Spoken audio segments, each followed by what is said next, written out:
Did you know that parents rank financial literacy as the #1 most difficult life skill to teach? Meet Greenlight, the debit card and money app for families. With Greenlight, you can send money to kids quickly, set up chores, automate allowance, and keep an eye on your kids' spending with real-time notifications. Kids learn to earn, save, and spend wisely, and parents can rest easy knowing their kids are learning about money with guardrails in place. Try Greenlight risk-free today at greenlight.com/audio. It's the Opperman Report. And now, here is investigator Ed Opperman. Okay, welcome to the Opperman Report. I'm your host, private investigator Ed Opperman, and you can find me at Opperman Investigations and Digital Forensic Consulting if you just email me directly at oppermaninvestigations@gmail.com. Today we have breaking news. There's an article about to come out about additional hijackings that took place on September 11th. Okay, I was totally unaware of this. I haven't seen this anywhere, but you can find this information on the YouTube channel called 9/11 True Crime by a fellow that goes by the name Thermal Detonator. His name is Nelson, though. So you can find him, and his Patreon, too, as well, is 9/11 True Crime or Thermal Detonator. So, Nelson, Mr. Thermal Detonator, are you there? Yes. Hey, how you doing? I'm doing good. Just out of breath. But before we get into this whole 9/11 story, tell us about yourself. Who is Nelson? Well, I mean, technically, I mean, I'm a DJ. That's my name. That's why they call me. That's why I'm called Thermal Detonator. I usually even go under DJ Thermal Detonator. And I was a Gothic industrial DJ for about over a decade. I haven't DJ'd probably in the past like 8-9 years. But I got into 9/11 truth, 9/11 activism, basically, in around 2007. And, I went through a lot of different phases. And, I really used to believe like the average cult conspiracies, with, I was really into the whole Alex Jones InfoWars thing for like 4 years or so. And just over time, I've come to find out a lot of claims within the 9/11 truth movement, community, research, whatever you want to call it. A lot of it is bogus BS. And for like at least the last, 10 years or so, I've moved myself more as a 9/11 skeptic. And I basically, after my 9/11, activism, and while I was in it still, I eventually started getting into filmmaking, learning how to work with some software, and started a channel probably 2012. Had different names of the channel. And I started with a film that was called an Inconvenient 9/11 Truth, which was, semi-popular, I guess, for the movement, I guess. And I think I recognize that. An Inconvenient Truth, right? Yeah, Inconvenient 9/11 Truth. Right. Yeah, it's a spoof off of the Al Gore, Oh, right. That's okay. That's yeah. So I basically started with that, but then I started to even refine myself with being more accurate. The problem was that besides the people have the general belief of controlled demolitions or just explosives in the Twin Towers. I just prefer to say that explosives. I don't like to say controlled demolition. I'm not even a Building 7 enthusiast like most people in the truth movement are. I don't think people are really shocked when I say that, like that. I don't think that it's a demolition. But because of my research, especially with 1993 World Trade Center bombing, that's what makes me a lot more different than most 9/11 truthers. Because I've really studied that a lot, and I've made quite a bit of films on all that.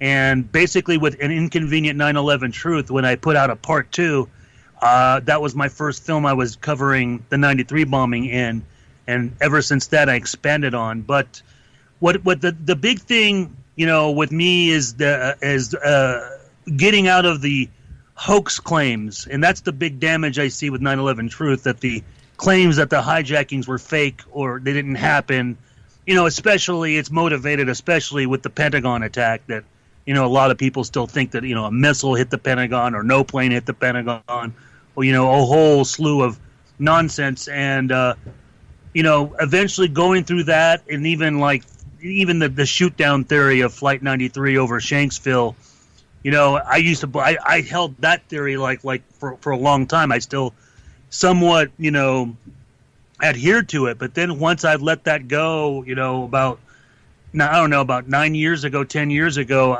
my film work and my research definitely changed. And now I cover a lot more things about not just the actual 4 hijackings of 9/11, but the fact that there were other attempts of hijackings occurring at the same airports, but at many more on 9/11. And, if people are familiar with the 1993 World Trade Center bombing, if your audience is, if they know about Ramzi Youssef and then, when he was arrested in the Philippines, and there was the Bojinka plot, which was found on his laptop, which was talking about bombing or hijacking 12 planes. Well, that's true, and that plan did not go away, and that's why one of my films, one of the longest films I have, it's called Bojinka Maximum, the untold, aborted and thwarted hijackings of September 11th and 13th. So one of the reasons why I say the 13th is because, when the airports were shut down after 9/11, when they reopened on September 13th, 2 days later, at JFK Airport and LaGuardia Airport and other airports in the East Coast, there were hijacking attempts that happened right when they opened, and they had to shut down the airports for till the next day again. And this film covers that extensively. So, my thing is that, put it much this way, that this is like what I would say most of the truth movement is oblivious to, or they ignore, or basically they have forgotten, is how many people were arrested after 9/11. There were hundreds, but there was at least over 700 Middle Eastern suspects. Well, a lot of these people were let go, and they were sent back and deported, from 6 months to 2 year span after 9/11, depending on if they had other crimes and stuff. Well, a lot of these people were going to be involved in these other hijacking attempts and other operations that were going on. So it was going to be 9/11 was going to, its initial plans was to be a lot more worse than what it was already. Let me slow you down for just a quick second here. A couple questions. You say you started your YouTube channel in 2012. Has it ever been shut down or demonetized? Have you had any problems with YouTube? I've had demonetization. I've had that for at least 5-6 years, but thankfully in the last few months, I've been able to get my monetization back, and even able to do YouTube membership. Now, and when you talk about the Ramzi Youssef and the Philippines, okay, Yeah. You're right. They had a plan, and they were talking about bombing the tunnels and bridges and more hijackings, like I said, and flying into buildings. Yes. And so later on, when Bush says, well, no one could have imagined that they were going to come out with this plan. And I always said, well, what about that Philippines thing? Everyone, that was in the news. Yeah, it was. It was in the news at least once every year. I mean, it wasn't constantly reported on, but it was. You can find a newspaper article practically every year after the discovery of it, and that talks about this threat assessment. So, the Clintons had to worry about this threat assessment all the way through. So, yeah, it was BS on Bush's part, saying, nobody could have imagined. Yeah. Well, that's BS, even for himself, because they were going to target him 2 months before 9/11 in Genoa, Italy, for the G8 summit. The Russians and the Italians, told our government, told our CIA or Secret Service, they got to worry about a hijacking to crash into him and kill him. And so they knew something was up. That threat was out there. Then what was your conclusion for the 93 bombing? Inside job, FBI. Well, and I don't think it's FBI, and that's an Alex Jones thing, and that's completely wrong. I don't think it's the CIA either. But the problem I have with it is that Well, I can understand for the landmark plot, the incident that happens, a few months later when they arrest, more of the people that were associates to the 93 bombing because they were going to target all the New York bridges, the Holland Tunnel, the federal building, even the Statue of Liberty, And that's where Imad Salem comes in, the FBI informant, the Egyptian FBI informant. But he was a shady character, and I, from my research and from one of the things that he says, it sounds to me that he was more of an asset for Egypt than he was for the FBI, because I believe he was giving information about a lot of other threat assessments and stuff. But in as far as who was involved, I think that people need to study more of El Sayed Nosair a little bit more further. Than just even the whole limited thing of Ramzi Youssef and on all of that. Although that story is extremely interesting because he was a fugitive for 2 years and he was carrying out all these other operations overseas and stuff. But when you go back to El Sayed Nosair, he kills Rabbi Meir Kahana in 1990, right? But they found all this stuff in his apartment, and they didn't let that be the authorities know what was going on. Like, yeah, he had the Twin Towers targeted. He had blueprints to buildings and bomb manuals, all these things. I mean, he was, I found out even much more than that. I mean, he was even friends with a former cop from Connecticut who was a Muslim from Albania, believe it or not. But he was even, selling arms and stuff because El Sayed Nosair had this cop's arms license to sell arms as well. Yeah, and it was found in his apartment. But aside all that, he had manuals for hijackings.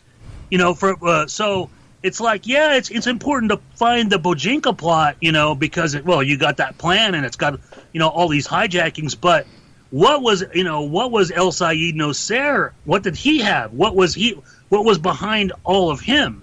Yeah, there was so much going on. Like you mentioned, Meir Kahana, and also one of these guys shot up a school bus with little Hasidic kids on it, right? I don't know. I don't know if one of them. Who did that? Dude, I'm an old man. I just told you. I can't remember everything anymore. I'm not too sure of. I'm not too sure of that. There's a connection. Look it up. There's a connection. Well, there's a connection to somebody. I know what you're talking about, but I think it's from the mid '80s. But that is important. My point is that the plans to destroy the Twin Towers totally, because the 93 was a failed operation. Basically, they didn't succeed. So the plans were still there. I mean. That's why it's also weird what you're saying about Bush. We didn't know there was such a plan. Well, the conspirators said they were going to come back and do it. They left one of the other Palestinians, involved. He left a phone message, and they were basically some of the backup letters he had that they found that he said that the Twin Towers would still remain as a target. So my thing is that. People need to research the 80s a lot more as far as the terrorism then, and then look at the intelligence. And yeah, it's one of the things that I focus on heavily is the Mossad. So, because they're very tied in with these Muslim and Arab terrorist groups, especially from far back as the 70s, believe it or not. So, because with the 1993 World Trade Center bombing, the Palestinian oh my God, I'm almost forgetting. Mohammed, not Salome. Yeah, Mohammed Salome. He rented the van, the Ryder van, but the address he left for the police report because he reported it stolen, and the address he left was an address known to have belonged to a Mossad operative named Josie Hadass. So there's all that weird thing going on. Plus, here's the other interesting thing too. Ramzi Youssef wasn't really that good of a bomb maker either. He really sucked if you could bombing FK Airport, and he comes in with Ramzi Youssef, but Ramzi Youssef gets in through political asylum.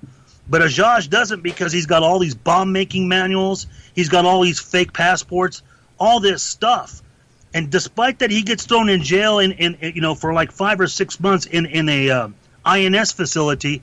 They still give him all the stuff that he had on him, and he was able to connect. They were able to make phone calls through a connection in Texas to Ramzi Youssef, so Ramzi Youssef could still get all the bomb making tips. Oh my God! Yeah, but here's the thing about this guy. A Jewish writer for the Village Voice, Robert L. Friedman, through his Mossad contacts, finds out that Ajaj was an asset of theirs, of the Mossad. That he wasn't even a fundamentalist or an actual hardliner. That he went to jail for counterfeiting U.S. dollars in an American on a U.S. base on a base there, and. He was supposed to do 2 years, and he only did 6 months. And he went through all this. They trained him, and they put him out there and to infiltrate all these groups. And he was the guy that came to, he didn't go to the. Here's the other thing too. It's like he didn't go to Afghanistan or fight with the Mujahideen. No, he ended up being deported eventually, and he came to the United States and moved with relatives in Texas. And then. He only once went to Afghanistan, but after the war was already over, and he went and got bomb training there and bomb training in Saudi Arabia, and then he comes back with Ramzi Youssef. So there's a lot of things wrong, and even with the just limiting it to the Mujahideen with the 1993 World Trade Center bombing. Only one of the guys actually fought in like the Afghan-Russian war, which was the red-haired guy. Mahmoud Abu Halima, he was the only one that really went there. Now, some of the guys in the New York landmark plot did. There was also the African, Robert Hampton, and he was paraplegic, and he got wounded there. And there was one other guy, but a lot of them, they were from Palestinian groups, Egyptian groups. It was just a mix of. And also, one more question too, and then we're going to get right into this story about the extra hijacking too. Sure. But the thing is, what about? Did you make the connection to the attempted assassination of the Pope, to these same guys to 93, and to the same guys to 2000 October 9/11? Yeah, it's connected. Yeah, okay. It is connected, but the whole thing with Bin Laden, that's kind of hard to try to pin it all on him because, well, if you go back to Nasser, Bin Laden was still in house arrest in Saudi Arabia. He wasn't doing anything really there. Al Qaeda wasn't really an actual terrorist organization. Some people try to say that it happened. That it became a terrorist organization in Afghanistan. I tend to believe that it really made itself into one until he got kicked out and he moved to Sudan. That's when it really became like an actual terrorist organization. But this is all before the 1993 World Trade Center bombing. So, yeah, and during the Reagan administration, the Taliban, their lobbyist in Washington, was the daughter of the CIA director. Yeah, really. Yeah. Well, but let's get it. You have an article coming out. First of all, I forgot to ask you, what's the title of that article? The one coming out. The Luckiest Flight of 9/11, TWA-3. Luckiest Flight of 9/11, TWA-3. So tell us that story. Well, this is a little bit of a story that I had put in one of my films. It's called, from a couple of years ago, it's called Inside Job, Boston Logan 9/11. Cover-ups, aborted hijackings, and expositions. And it's basically a film that's, just central around the two flights that were hijacked and Logan Airport, and kind of not too much about all the hijackers, but puts a little bit more attention into Mohammed Atta. Well, despite all of that, despite getting into like the phone calls and the flight, the flight recorders, the black boxes found in Ground Zero, and all this stuff, and because there's a lot of things wrong because they don't show us security video from Boston Logan. They've still never shown us anything. So despite that, I get into a lot. It's a lengthy film. It's like 2-hour film. But one of the things I also cover is that Flight 175, on the way to it striking the South Tower, it had 3 near mid-air collisions with 3 different planes. And one of these planes, well, there was a Delta flight, and I forget what the other air carrier, but one of the flights was TWA-3. But TWA-3 was departing and left JFK Airport, and it was like minutes later after it departed. You know, the pilots were told from not the FAA, but air traffic control to take evasive action. So they did that, and they basically nearly had a collision with 175. So that evening on ABC News about 7:30 p.m. ABC News actually reported on this near midair collision, and they interviewed the pilot, but they didn't even say who the pilot's name was. And they interviewed a few of the passengers because the passengers noticed the evasive action and stuff. So, well, what happened is last year, New York Post put out an article about my news clip, because I actually have the news clip on my archives channel as well, and because there was also on one of the passengers interviewed, he died already of cancer, but his brother was also on the flight. They were going to Honolulu, and basically, he was also a New York firefighter, ironically, incidentally. So, he basically made a Twitter post talking about how he remembered all of this, and I guess this writer from the New York Post caught on to it. She says, "What? There was this near midair collision?" Well, this firefighter that was on TWA3 had my news clip uploaded on Twitter, and she shared it with the writer. Her name is Elderman. I forget her first name, but anyways, she writes this article, and basically she gets a hold of one of the other stewardesses that was on board, and verifies that talking about the story, and it shows my news clip on the article. And one of the things that they also find out from the stewardess is that not only did it have almost a near midair collision with Flight 175, but when it was crossing into Pennsylvania, it was about 1,000 feet away from United Airlines 93. So it basically came to the vicinity of two midair collisions. So that was very interesting. Interesting article. So what happened is that I was looking over my channel, and I noticed that news clip of mine, this last year, and I noticed that news clip of mine had like over 20,000 views. I'm like, why does this clip have over 20,000 views? And I was able to track it, and I discovered the New York Post article. But then a woman left a comment on there, and she turned out to be the lead flight manager.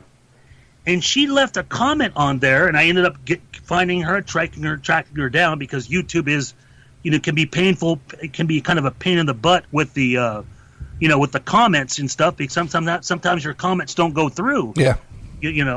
So this woman's telling me, she's telling me that she was praising the pilot, that she saved everyone's lives, but she ends up telling me that there were this is just really deep. She ends up telling me that TWA3 wasn't the flight that was supposed to take off. It was a substitute aircraft, because the TWA flight they were supposed to take off on had last arrived from Egypt, and it tested positive for explosives. The bomb sniffing dogs reacted to at least 5 parts of the plane, and they basically had to swap planes. And the TWA3 model was an older model in the hangar, and so she was kind of already nervous and kind of weary. She got to work there, and she was called last minute because there was raining the day before, and something had happened with the flight crew. There was some kind of cancellation or shift changes and stuff. So she was called within like 2 hours before her shift to do this, because she lived not far from JFK Airport. Well, she finds out all this information. Then she's doing her regular, job as far as, making sure that things are set, and there were things that weren't set because this was just a rushed-in plane. And, she noticed that there was an awkward number of Muslim meal requests, which was, she normally doesn't, she's already told me this. She's like, normally doesn't even get this many Muslim requests for halal, no pork and nothing like that, in their food. And that's just, there was through TWA and other airlines, I assume, you can request, certain kinds of, certain food, certain accommodations. Well, back in those days, it was like included in your flight. That was like $100. Really? Some piece of junk sandwich or whatever. Oh, back in those days, you kidding me? Yeah. It was all included in flight. But anyways, she ends up explaining that. Well, she even told me, like, this was like this many meals. It's normal if we fly to Michigan because there's in this state there are large Muslim populations there. But to go to Hawaii, that doesn't basically that doesn't make sense. There was a stopover also for St. Louis, Michigan, Missouri. I'm sorry, and that was the only other stop, and then it was supposed to go straight to Honolulu. But as the plane, as she was working the plane, she noticed these weird, Muslim appearing, I'm sorry, not Muslim, but Middle Eastern appearing passengers on the plane in the business section and in coach. They were all in different spots, and they were all acting nervous. They were sitting from different seats across from each other, but talking to each other through the cracks between the seats. Right. And she said one set of the people were actually nice, which were the ones that were demanding their meals be catered, but they they ended up getting all their food covered and all that, but it just got everybody nervous, and everybody else, some of her other flight crews noticed. They were asking weird questions like, "Oh, when do we get to the arches in St. Louis?" Because they, by the time after the near midair collision, the pilot basically called her up to the front, and she goes to the front of in the cockpit, and the pilot tells her, "We're being told we got to land in 18 minutes, or we're gonna be shot down." She's like, "What?" And he points out the window, and there was a NORAD F-16 to the right side, and it basically the pilot had asked her, "Do we have any passengers with Arab names?" She freaked out. She told the pilot, "Yeah, we do, but don't tell them." Well, Nelson, what time was this? Was it already on the news at the trade center? Yeah, because this was already probably by the time that they were in Pennsylvania, and probably after the near midair collision with Flight 93. She didn't even know that part about 93 until the article came out, believe it or not. So not very many people knew about it, and she said, "No, don't do anything about it." So, don't tell them that we have Arab suspects on the plane. So basically, she told the pilot, "You know what? Here's the keys. Here's the keys to the cockpit door. Do not, you keep them up here. Don't let anybody up here. Take the axe down," because they have an axe. Yeah. They normally do. I guess for if it crashes, is to break through. Whatever. If a plane crashes and they got to free themselves, and basically to put all the food carts up against the cockpit door and stuff, and they did, and she basically even asked a couple of passengers who appeared to be American to move them in their seats and to be near the front door in case somebody was going to make a move and stuff. But the pilot apparently by that time, he ended up getting on the speaker and telling everybody, we're dealing with a national crisis. Everybody stays in their seat. Nobody does anything. The pilot even told the stewardess, the lead stewardess, that make sure to take all the utensils from everybody. Let me ask you this, Nelson, real quick. Yeah. You spoke to this woman, or you just exchanged emails? You spoke to her. Yes. This is a pretty wild story. It's a pretty incredible. Hey, I did this, I did that. I'm a hero. Okay, how did you evaluate her credibility? I evaluated it because it was to be able to vindicate her story was very interesting. Because she already told me this last year. Well, lo and behold, the pilot finally makes an interview in March last year, right? for this Tillamook Air Museum, and I've actually tried to reach the pilot, but he didn't want to do an interview. Yeah. I actually found him, but anyways, and that's the other problem with the New York Post article, by the way. They only know him by the first name George. They don't know his last name. My article is going to reveal his last name, and it reveals him also because of this interview he does with Tillamook Air Museum in March, and he basically explains that, he doesn't get into all the details like the stewardess told me. Like, he didn't mention the F-16s and the threat of being shot down. None of that. He just says that we had to immediately find somewhere to land once we heard word of the attacks. That the Twin Towers were down and all that. Now, were other planes also being what's that? Were other planes also being followed by fighter jets, or was this like? I believe so. Yeah. There were interceptions. All of them, or just was this like a unique one? No, there were other ones, but this was a unique one because of the story that I've been told from not only the stewardess but from the pilot. Because the pilot, ironically, says that. The TWA-3 was supposed to take off at 8 o'clock. Well, there was a delay because they swapped planes. He didn't mention the swapping of planes, but he says that they left at 8:45.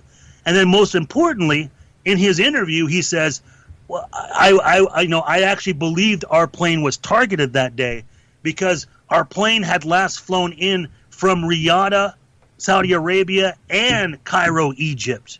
That's where the last two places it was at. So that vindicates exactly what this woman told me. And I can get her phone number, and I've talked to her back and forth, in very much detail of everything. That's why my article is pretty lengthy as well. So when they land, do police board and question all these suspicious characters? That's the thing. That's the thing she was upset by. She's like, nobody came. There was nothing. She's like, I was expecting something, and she said that one of the people that she knew that was on the plane noticed that when some of the Middle Eastern suspects, when they left, got off the plane, they ran. They were just like nobody else was running. Others were complaining about not having their luggage on the plane, but everybody, these Middle Eastern suspects, they ran. So there's a lot of other details I have in my article. So I'm really talking off the top of my head. So people will be able to read it tomorrow because I'm going to have it published tomorrow. Okay, then once again, I didn't get a chance to write it down. What is the name of the title again? The Luckiest Flight of 9/11, TWA-3. And where can people find it? They can find it on my WordPress blog. It's 9/11 Skeptics versus Truth. Or you can just find me, Thermal Detonator, and you can do a search with that. It's 9/11 Skeptics vs. Truth. Now, is that the same one where you had to put a password in? Yes. So you want to give the password? Oh, no. I know it'll be published tomorrow. That's just a password for you to read early. They'll be able to read it tomorrow. There won't be require no password. Gotcha. Yeah. Okay, so then now you're saying that there were even beyond this, there were even more.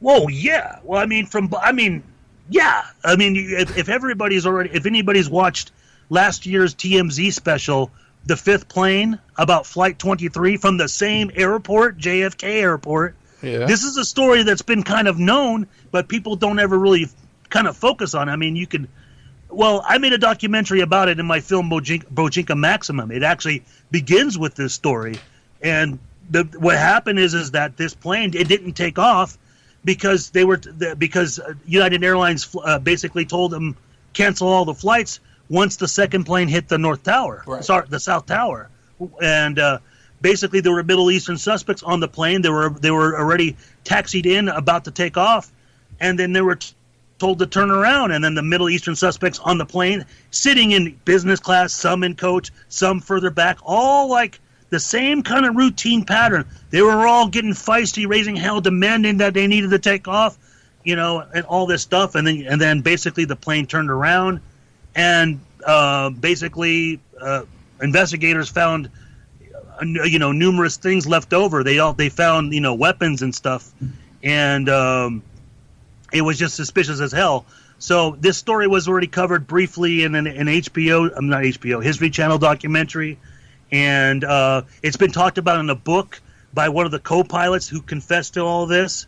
And now with the TMZ special that came out last year, it's a whole hour program, and it gets into all the details, and it interviewed many of the flight crew and the other pilot, and they all confessed to that. Yeah, there was this situation going on, and it was really suspicious. And for that time of the day, or that day, And then what about, you hear those stories about James Wood saying, he was on a plane a week before and blah, blah, blah, and he saw rehearsals. Yeah. What do you make of that? I believe it. I mean, he saw, wasn't it? He saw Marwan al-Shehhi and then one of the Flight 77 hijackers, right? Wasn't it Khalid al-Madar? I wasn't aware that he recognized any of them. I just said he saw suspicious behavior when he reported. No, he recognized two of the hijackers. Okay. He recognized Marwan al-Shehhi and one of the Flight 77 hijackers. Are you familiar with Daniel Hopsicker? Absolutely. Okay. We know he was a really good friend of mine, right? Oh, really? I didn't know that. Oh, cool. I did the first radio interview with Daniel Hopsicker 13 years ago. He had done a YouTube video of a seminar that he went to, and he was very unhappy with that. I did the first interview with him, and we became very close after that. And about 13, 15 interviews with Daniel Hopsicker. So what do you make of his brilliant work, man? Okay, By the way, we did a show, you mentioned before about how much BS there is now in this movement, right? Yeah. And by design, man. We did a whole show about John Gray, Men Are From Mars, Women From Venus. You familiar with that? Wait a minute. Oh, that's the one that Hopsicker talked about that was like funded with Khashoggi. Yeah. Did a whole show about that. Yeah, the guy was in Khashoggi's pocket. He promoted Khashoggi's. No, Khashoggi promoted his book. He wrote that stupid book, and the Genesis, everything was Genesis this, Genesis that. Was all over. They did those infomercials at night and sold this guy's book, and then this guy becomes the leader of the 9/11 Truth Movement. Well, I wouldn't say the leader, but he definitely influenced it in Canada. He was like starting like the first conventions there, right. And then he had what's his name? I can't stand him. They still pushing No Plane Hit the Pentagon. Yeah. Barry Zillwicker, right? You remember him? You know who he is? I know the theory. I'm not familiar with the name Zillwicker for sure. Oh yeah, Barry Zillwicker. He's Canadian, and that's who this guy, the man, I forget his name, the one you were just talking about. John Gray. Yeah, John Gray. Yes, that's who he was backing. He was backing Zillwicker, and Zillwicker still to this day, pushes the No Plane Hit the Pentagon theory and all that. So yeah, I mean, Hopsicker was he was very marginalized because he stood firm on the whole thing of there were real hijackers. I've investigated all their activity in Florida, and it's suspicious as hell, just as much as the flight schools and stuff. In fact, I'm glad you bring him up, because the new thing I actually have coming out tomorrow as well is I have a new film coming out tomorrow, and it's called The Double Life of Mohammed Atta. Was the 9/11 ringleader and Al-Qaeda members gay? So a great portion of the beginning of the film actually incorporates a lot of Daniel Hopsicker's research. It covers him interviewing Amanda Keller and all that stuff, and the story of them going to Key West and the drag queens and all of that. That's all going to be part of the film too. So I'll send you that link. You'll definitely want to watch that as well. But remind me, because Amanda Keller, the woman, she was a stripper, right? Yes, and she was Atta's girlfriend. Supposedly. But they went to Key West to drag shows. I'm not aware of that. But they went to they talk about it in the interview. They went to the Key West with the two Dutch guys, Stefan and I forget. But anyways, there was a part they walked right by a drag queen bar, or it was called Divas, and they took photos, being fondled by these drag queens, and Atta did too, and he freaked out because these drag queens stuck their hands down their pants, and it was just really weird. And then I guess Atta got jealous because Amanda Keller started talking, with some of the drag queens too, so. It was just a really perverse thing, and I know in his book, apparently they hooked up, but apparently Amanda said that he wasn't very packed, wasn't very, so I have doubts about all that too, because, throughout the film, there's been a lot of people said this, that Atta was gay. A lot of people who've researched them, that was around them, even conspirators, even KSM said so in some testimony that he quoted them as homos. Yeah, so I basically covered the anomaly of this whole kind of behavior, because there are some other instances of other people involved in that network that were, they were gay, and so I just kind of covered that. But I talked. Who else was gay? The guy he was an Iraqi Islamist, the one that was in not the Philippines, but in Malaysia. He worked for an airlines, but for the Malaysia summit, he basically taxied all the guys there and was part of all that. There was also one other guy that was a Kurd who was kind of thrown into Afghanistan, and he was reportedly gay, but he was also not trusted by the Taliban. And there was also another guy named I forget his name. I have it in there.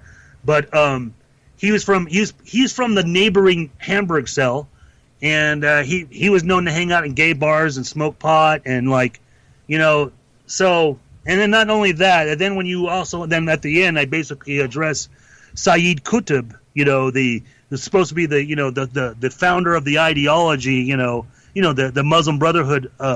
He's not a founder, but he's a demagogue basically. Well, he never married, and he was never known to have relationships with women other than his sisters. So that's interesting. And they got that whole thing with the Afghan dancing boys. It seems to be a part of the culture over there. What about? Did you look into the anthrax attacks, which were so overlapped in all this? I have, and I've somewhat covered it in one of my films, but not in too much depth. I mean, the anthrax did come from a U.S. laboratory, right? It's just, when was it leaked out? And I don't know. And there's a lot of theories to that too. But there was also, strangely enough, there were also Arabs that also worked in that laboratory too. So it's like, I don't know. It's like people mostly focus on Bruce Ivins, or obviously there's skepticism of that. I interviewed Richard Lambert, who is the FBI director in charge of that investigation, the anthrax investigation, and he told me he was going to the White House daily to brief Dick Cheney on the progress of the investigation. So then get this. He criticizes after he retires. He criticizes the investigation. The FBI raids him. They raid him and arrest him. Then he turns around, he sues them back, and of course they settle. There's so much. Wow. I know, man. There's so much. Plus, there's a connection too. There was a connection to the real estate agent that got the hijackers, the pilots down there in Venice, got them their apartments. The real estate agent was connected to that guy, Robert Stevens, who was the first anthrax victim. Oh yeah, I've heard about that. I forget the name of that. I think one of them weren't they involved in it was a woman, right? Yeah. Wait, wasn't she also like a victim, or not a victim, or something associated with the first guy that died was a guy named IRA? With the IRA? Oh, I don't know about that. That would be interesting too. But also too, that guy Robert Stevens, who was the first anthrax victim, he worked for AMI, which is the National Enquirer, and their building down there in Florida. And so they had to close down that building. And you know who bought that building? Who? Rudy Giuliani. Oh, wow. Because Rudy Giuliani, and he got it for nothing. Because Rudy Giuliani has super duper anthrax cleaning abilities in his new company that he created at that time. He had an anthrax cleaning company. Yeah. You know who focuses on that a lot is Robbie Martin. Yeah, I've had him on the show too. Yeah, we've talked about it too as well, about his anthrax investigation. Very good stuff over there too. Yeah. It's just with me. I don't. It's like I don't know when it was leaked out, because there's that story in 1993 and all that with Zach. His last name is Zach, and there was the Egyptian that worked there too, and I forget the names of. It's so much. Yeah, you've already got a lot of these names memorized, way more than I think any other guests I've had on here. So you've got a lot. Oh my God. No, but it's a weird situation because it's like, they were preparing for anthrax attacks before all of that already. I know that for sure. And there were also bogus ones too, sent out like from weird parts of the country too, So, yeah. It needs the whole anthrax part of all this needs to be closer looked at, man, because it overlaps, It does. But by the way, you want to hear something really? Because then the antidote to anthrax at the time was a drug called Cipro. Yes. So they give Cipro to everybody in Congress, right? Yeah. You know what the side effect of Cipro is? What is it? Confusion. I didn't know that. Yeah. Wow. I remember when they were giving it to him, I says, well, look at the side effect. And it says it causes confusion. The whole government's going to be confused. Oh, my God. And they gave it to the government. What do you know about the connection of these hijackers or pilots and stuff to Las Vegas? Yeah, I just know that they visited. That's for sure. And I know that when you actually acknowledge that, well, guess what? Las Vegas was a target, too. What do you know about? What can you tell me about that? Because I lived in Vegas at the time, and my barber met these guys. Well, there are other planes. I've covered it in Bojinka Maximum. There are planes that are believed to have possibly been, if they would have departed, they would have, if there were extra targets, they would have crashed somewhere in Vegas. There's just a general belief of that. I know some planes were definitely grounded there on 9/11, but. I can't pinpoint an exact flight. I got you. Now, what about you? But I could tell you honestly, my opinion from what I believe in with the research I've done. I think Flight 93 was originally supposed to target Sears Tower before it turned around and went into the DC, towards the DC area. Oh yeah. Yeah. Why do you think that? Because there's a bit of a trickiness with the whole story with Ziad Jarrah, the pilot hijacker. But just when you look at the direction it was going, that once the hijackers took over, it was still going, westward for 15 minutes until they decided to turn around. If they knew what they were supposed to do, you just turn around immediately, and it kept going westward into the direction of Illinois, basically. So not just that, Ziad Jarrah had been seen multiple times, and I believe he even did, from his flight schools, even flew a plane from either Florida all the way to Chicago, and even one of his roommates had seen him on the flight simulator program crashing the plane into a building in Chicago. Mm-hmm.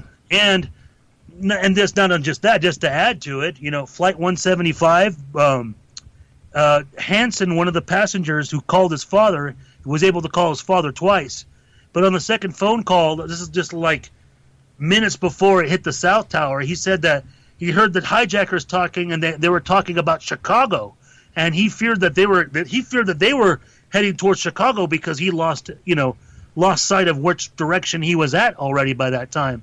So he thought he was even heading towards Chicago, and he says, "I think they're going to hit a building there." So there's a lot of reasons to believe that. We're talking to Nelson, who's also known as a DJ Thermal Detonator, and you can find him on YouTube at 9/11 True Crime. His Patreon is also called 9/11 True Crime. You can find Thermal Detonator; will pop up there too. Real quick, and then the article is coming out on 9/11 Skeptics versus Truth. Okay, correct. We only got about a couple of minutes. Are there any questions I haven't answered you that you really want the audience to know? We got about 3 minutes left. Oh boy.